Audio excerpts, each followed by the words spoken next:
اور اس پر جو ہے ہم پورا اعتماد کر سکتے ہیں کہ اس میں کسی قسم کی کوئی ایسی چیز نہیں ہے کہ جس کی وجہ سے ہمیں کوئی بے چینی ہو یا کوئی شک ہو۔ اور اس کا کچھ اسکالر نے یہ بھی، کیونکہ اس کا لا ریبہ کا یہ بھی ہو سکتا ہے کہ ایک آرڈر بھی دیا جا رہا ہے کہ اس میں کوئی شک نہ کرو، ٹھیک ہے، جو یہاں پہ یہ 3 نقطے لگے ہوئے ہیں لا ریبہ کے بعد، اس کا پڑھنے کا اسلوب یہی ہے کہ کچھ لوگ اس کو پڑھتے ہیں ذالک الکتاب لا ریب، ٹھیک ہے، یہاں پہ سٹاپ کر لیتے ہیں، اور کچھ لوگ پڑھتے ہیں ذالک الکتاب لا ریب فیہ، ٹھیک ہے، کہ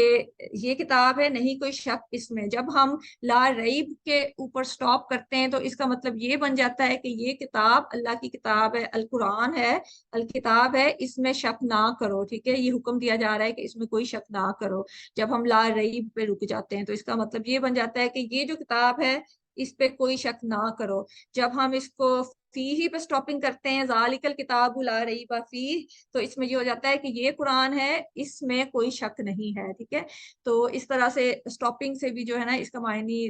تھوڑا سا چینج ہو جاتا ہے۔ اور پھر اس کتاب کی ڈسکرپشن بتائی جا رہی ہے کہ یہ کتاب کیا ہے، ہدن ہدایت ہے، للمتقین متقی لوگوں کے لیے، ٹھیک ہے۔ ہدایت کے پیچھے ہم نے دعا مانگی تھی سورہ البقرہ میں، تو یہ اس کا جواب بھی ہے ایک طرح کا کہ جو ہدایت تم نے مانگی تھی تو یہ وہی ہدایت ہے۔ اور ہدایت جو ہے وہ کیا ہوتا ہے، وہ یہ ہے کہ درست راستہ، جو سیدھا راستہ ہوتا ہے اس کی طرف رہنمائی ہوتی ہے، اور جو محبت سے رہنمائی کی جاتی ہے نا وہ ہدایت ہوتی ہے۔ اور اس کی جو ضد ہے وہ دلالت ہے، ٹھیک ہے، الضالین میں جو ہم نے پڑھا ہے نا دلالت، وہ اس کی ضد ہے۔ دلال جو ہوتا ہے وہ راستہ گم کرنا ہوتا ہے، ٹھیک ہے، اور ہدایت جو ہوتی ہے وہ راستہ، درست راستہ پا لینا ہوتا ہے۔ اور ہدایت جو ہے وہ 2 طرح کی ہوتی ہے، ایک ہدایت البیان ہوتی ہے جو کہ علمی ہدایت ہوتی ہے، ٹھیک ہے، اور ایک ہدایت توفیق ہوتی ہے جو کہ عملی ہدایت ہوتی ہے، ٹھیک ہے۔ جو ہدایت البیان ہے اس میں یہ ہے کہ یہ علم بھی دیتا ہے سب کو۔ جو ہدایت البیان ہے وہ تو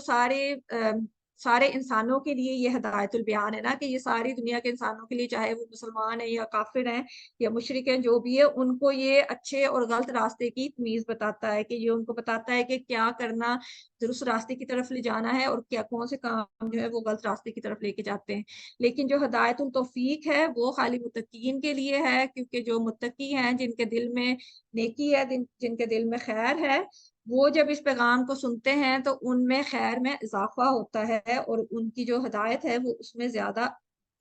اس میں اضافہ ہو جاتا ہے، ٹھیک ہے، اور ان کے عمل میں جو ہے وہ بہتری آ جاتی ہے۔ اور یہ جو ہدایت التوفیق ہے یہ صرف اللہ کے ہاتھ میں ہے، ٹھیک ہے، جسے اللہ چاہتا ہے وہ اس کو یہ ہدایت دے دیتا ہے۔ اور یہ مطلب کوئی ایون انبیاء کرام کو بھی اللہ تعالیٰ نے یہی کہا تھا کہ تم لوگ صرف پیغام پہنچا سکتے ہو، تم کسی کا دل نہیں بدل سکتے، کیونکہ جو ہدایت و توفیق ہے وہ خالی اللہ کی طرف سے ہوتی ہے، اور اس میں انسان کا دل بدل جاتا ہے، اور دل جو ہوتے ہیں وہ اللہ کے ہاتھ میں ہوتے ہیں، تو وہ خالی اللہ ہی بدل سکتا ہے۔ تو اس سے جو ہے ایک طرح کا جو انبیاء کرام ہیں ان کو بھی ایک طرح کا ریلیف بھی ملا تھا، جو اب بھی جو مبلغ ہوتے ہیں ان کے لیے بھی ایک طرح کا تسلی بھی ہوتی ہے ان کے لیے کہ جو پیغام پہنچانا ہے وہ ہماری ذمہ داری ہے، ہم کسی کا دل بدلنے کی گارنٹی نہیں لے سکتے، ٹھیک ہے، دل جو ہے وہ خالی اللہ تعالیٰ ہی بدلتا ہے۔ تو